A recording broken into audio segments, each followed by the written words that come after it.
Before we connect power to the cabinet, you must be aware that power involves voltages and currents that are potentially lethal. Only a qualified electrician may make the power connections to the cabinet. If you are not a qualified electrician, then you must have one present to make the connections for you. Before connecting the main input power, check that the power plant or power source breaker is switched off. Check that the main breaker on the ACCU is in the off position. The distribution switches on the ACCU are also off. All switches on the power distribution unit are switched off.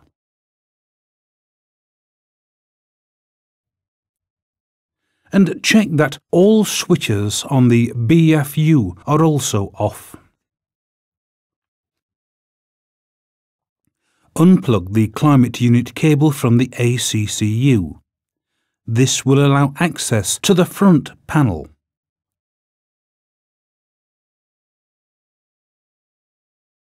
Behind the panel is a bag of components that will be needed for the installation. Cut the clip holding the bag. The bag contains the power jumpers for configuring the power connections.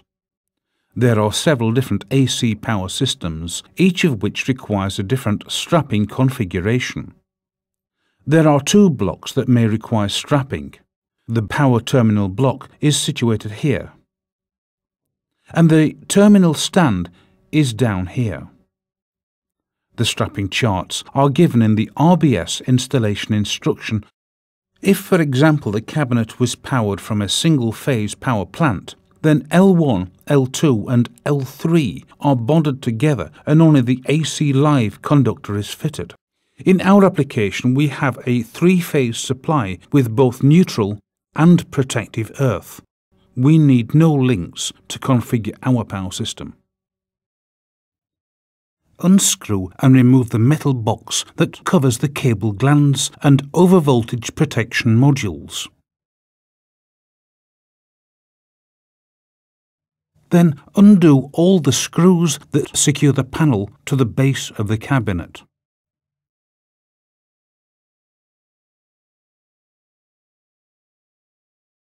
Disconnect the cables to the rear of the overvoltage protection modules. We only have one fitted. You may have more. The panel can now be lifted away from the cabinet, allowing access to the cabinet base cavity. Unscrew and remove the cover. This panel may remain in place, but if you need space to work comfortably, then it may help to remove this panel. Route the incoming power cables through the gland in the bottom of the cabinet.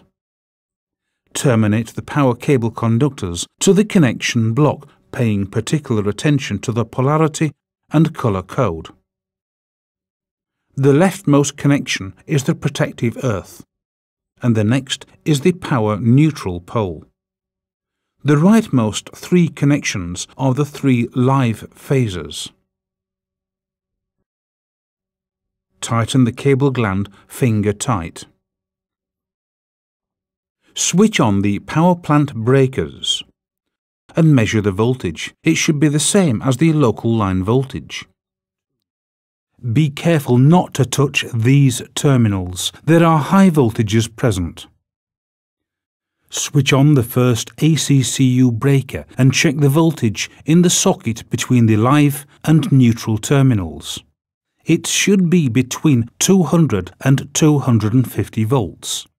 Check the ground return contact of the socket to both live and neutral.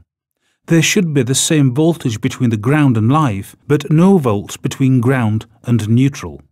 Switch off the respective ACCU breaker and switch on the breakers, in turn checking the voltages in exactly the same manner.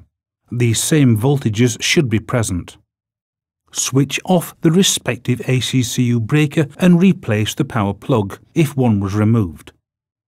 Continue until all the outlets have been checked.